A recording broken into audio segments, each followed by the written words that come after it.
keys, car keys with house keys or possibly whatever. If you've checked your pocket for your keys, please come up to the commentary box. Do be aware that we're busy people up here. Our priority is what's out on the track there. So if you just stand in the background and describe your keys, we can return them to you. So they're both decent bunches of keys. On the track at the moment, we've got the Super Sport 300 and we've got the 250 class out there. So the Super Sport 300 and the 250 class. So I mentioned a little bit before about all the stuff we've got in front of us. Now we've got two classes on the track, and there it is, a mass start.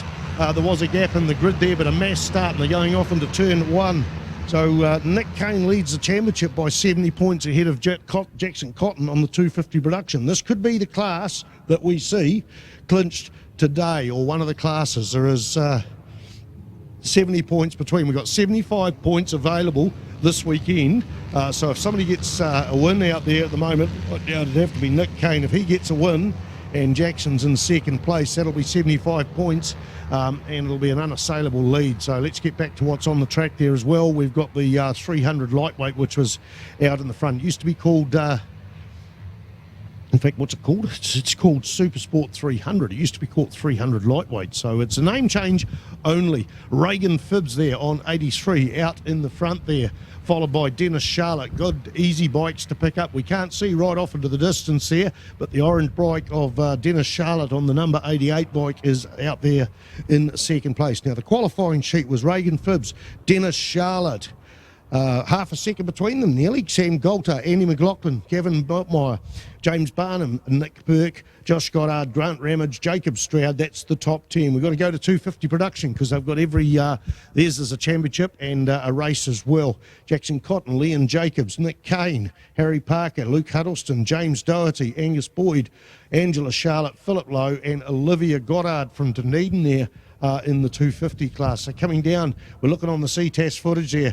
It's the first time at the New Zealand Superbike Championships that Grant Ramage has actually got 2 roving cameras, and he's also got 3 static cameras. So now they come onto the front straight. We'll see that footage there. We're trying to concentrate on that.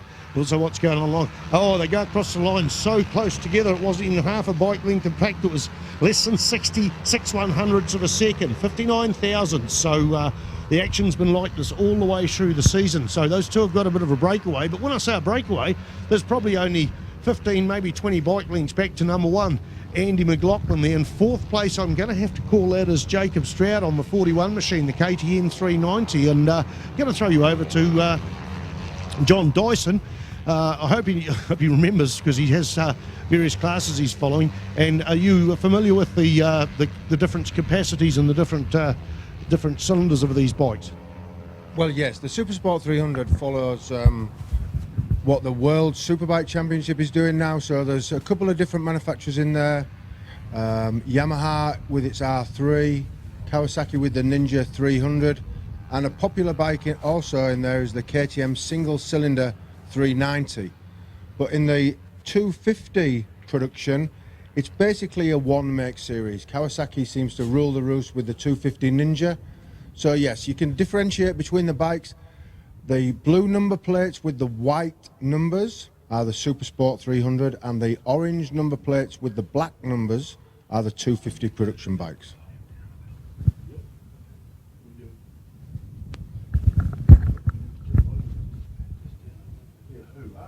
Yeah. Okay, it probably has to be. I don't think I can do it downstairs. So Just trying to adjust the volume at the moment.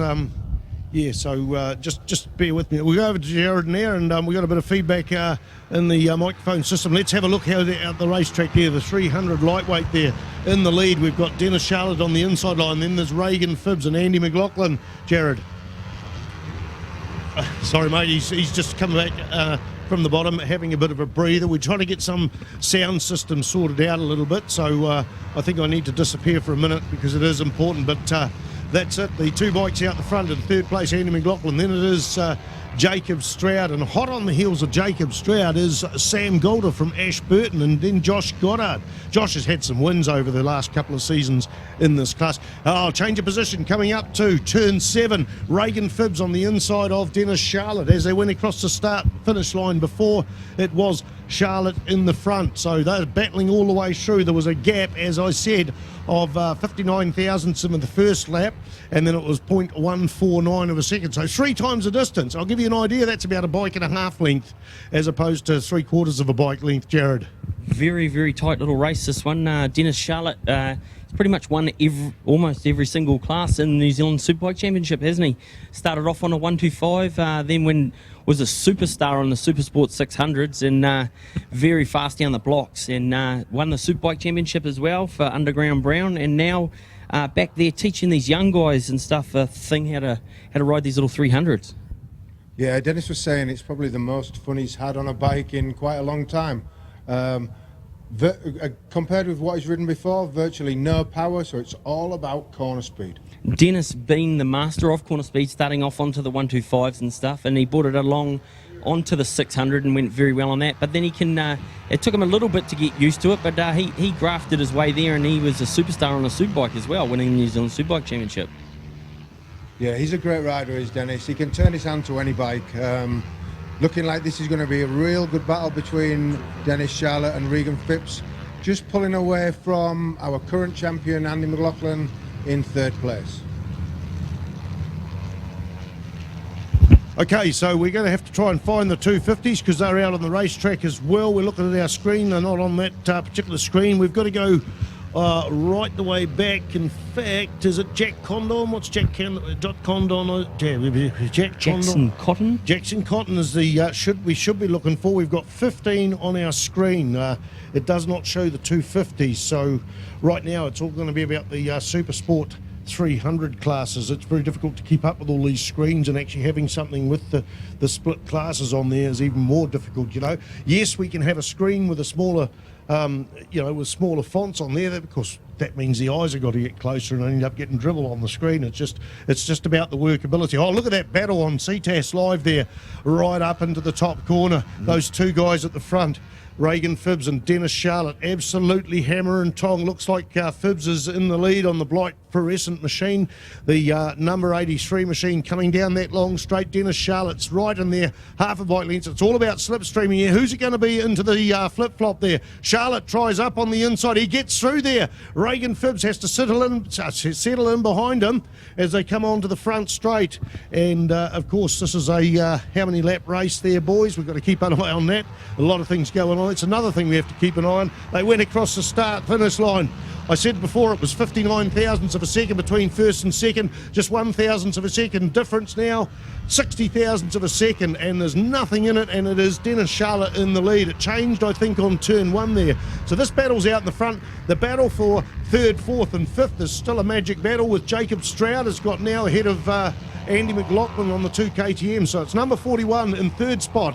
It is number 1. As I say that, up on the inside of him goes Sam Golter on the 64 machine. It's an 8-lap race here with 4 laps. Hello, somebody's down there off into the distance there. Binoculars, boys. In 16th position there, we've got Nick Kane. He's our first of the 250 production one. We've got Jackson Cotton there in 2nd.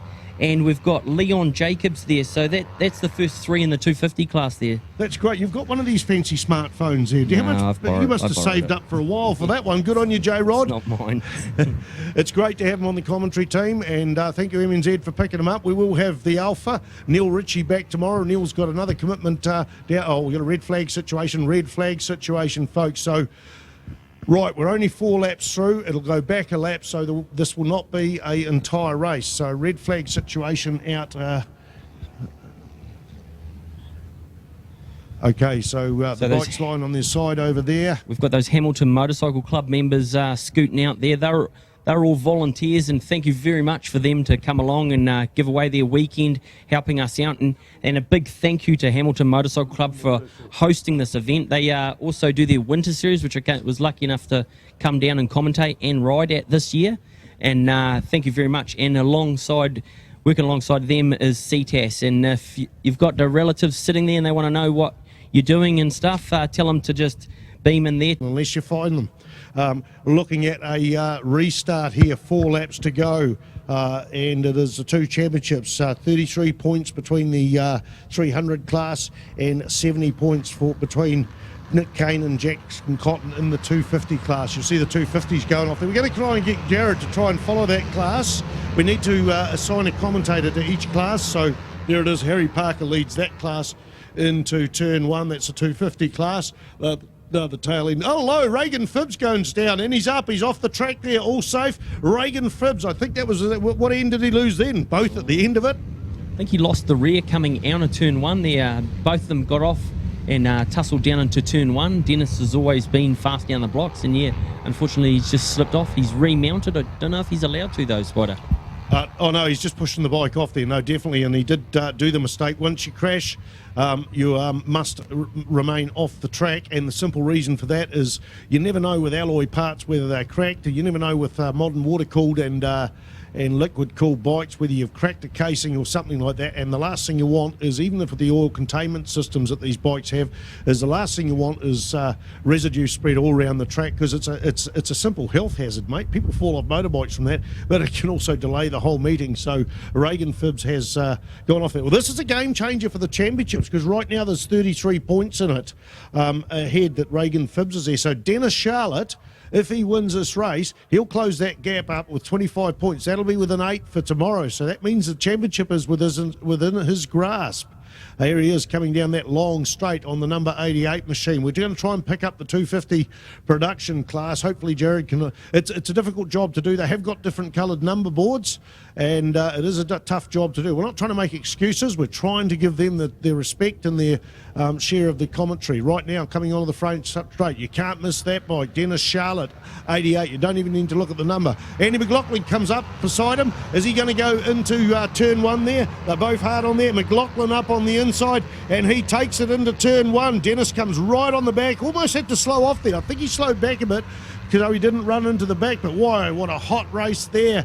And in third place is Sam Golter there. So Sam Golter getting a little bit of a better start than in the last session there, with Jacob Stroud there in 4th place. And then we go back, I think, to Jacob Stroud, Josh Goddard there. Over to you, J-Rod. With 14th place, we've got our first of our 250s there with Harry Parker. And 15th place, we've got Jackson Cotton. So they're the two front boys doing minute 52. So they're 14th place, respectively, in this race. Also, I'm going to, great to have John Dyson on board here. Going to try and keep an eye on lap records as well, because we were so close. I think we were 0.2 of a second off the lap record. In fact, less than that.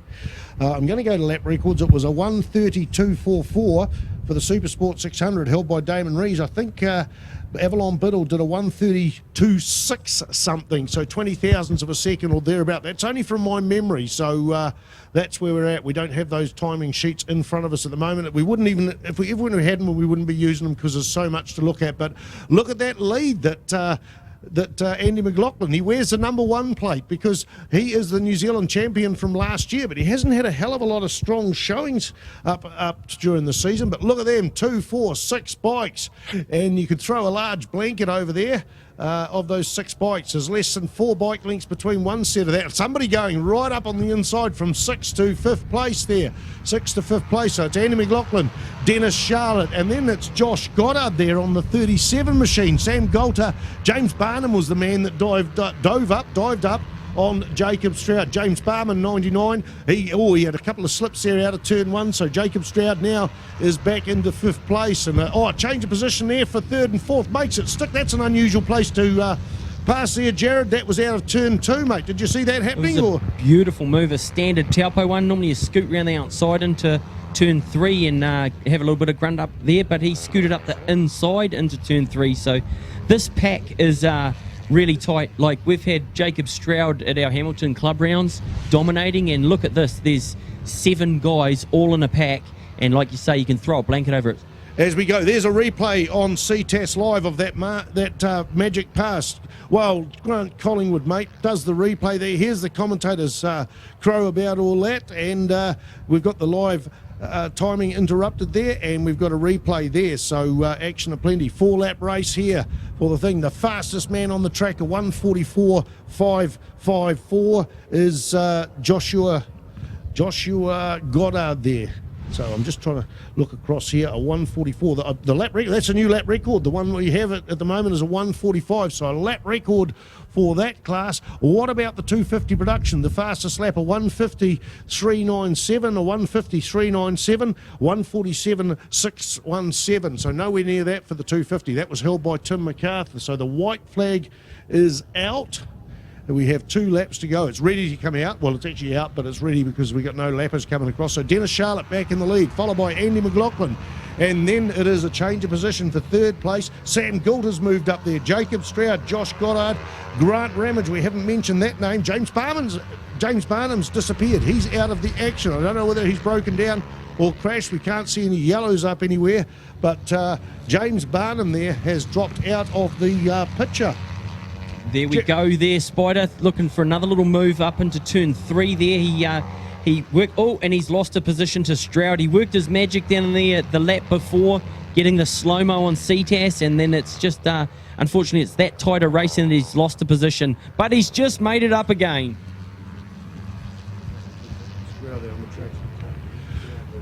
Jackson Cotton leading, followed by Nick Kane on the 250s there. And we're not sure where they are on the track. We said we'd try to keep an eye, but we've only got so many sets of eyes there. We've got John Dyson running through the timing there, so that's... Oh, they're going up to turn 7 now. So Jackson, yeah, I can recognise Jackson Cotton there in second of those. Someone goes a long way around the track trying to get onto them. But Marl, that 250 race there, half a bike length between first and second, a bike length and a half between second and third, and then 5 bike lengths back to fourth. So a race within a race. It is its own race there, Jared. Very tight racing there. The boys were up there talking to me before, and they leave their bloomin' stuff out on the track. There's no smack talking or anything like that. They're there, and they want to win this championship. Right, the action is, this is the checkered flag. It's Dennis Charlotte. The battle's on there for second place still. It is Andy McLaughlin, Jacob Stroud there. Dennis has got this sewn up. He's about 40 metres ahead, but it's all on for second place. Andy McLaughlin followed by Jacob Stroud. And in behind him, it was Sam Goulter there, Joshua Goddard. Okay, so what we're going to do now, okay, that's it. We're still going to find those 250s. Do we have the 250s somewhere on the track? Here's that battle coming on, I think. Yes, through the chicane, onto the front straight. Looks like number 48. Jackson Cotton there. Where is Nick Kane in this position? Because the points are so... That's Harry Parker in second, so it is. Jackson Cotton pumps his fist in the air. Harry Parker goes through there in second place, and Leon Jacobs in third for the class there. So what's that going to do to our points? In fact, how are we going to go? The New Zealand Championship for the 300 Supersport is still live. We had 33 points gap there, but of course with Dennis Sharp